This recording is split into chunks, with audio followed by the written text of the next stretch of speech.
two biggest constraints we had to deal with, number one was security, because now you're giving the end users really network access that's home-based, and of course, like me, I'm sharing that network with my kids that are on Fortnite and downloading all kinds of malicious games that potentially could make its way back to the MetTel network.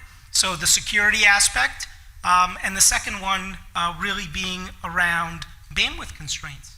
I went through the same challenge myself as COVID started, and all of a sudden I'm on a Teams video call, and I'm like, this doesn't make any sense. Like this, why is it telling me I have low bandwidth? And of course I go upstairs and both my sons are playing Fortnite at the same time, and they're like, hey Dad, it's glitchy. Like we got to solve the problem. So is there a space here for 5G, for AI-based processors like the Snapdragon, of course, AT&T's network, to help some of the customers here really solve both the security challenges and maybe that home internet constraint? Because I mean, for me, I just upped my bandwidth and got a gig circuit in my house, but that's not that easy for many end users, both from a financial perspective, from an infrastructure availability perspective. So I'd love to get your perspective on that. Yeah, I'll jump in there. I think we're incredibly excited about being able to put our 5G modem inside of a compute platform, right? For everything that you just said. The ability to have protected bandwidth at home, but more importantly on the go. Hybrid work isn't going anywhere, right? I think it's here to stay. And it opens up some really great opportunities, I think, for employees to truly not just work from home, but work from anywhere.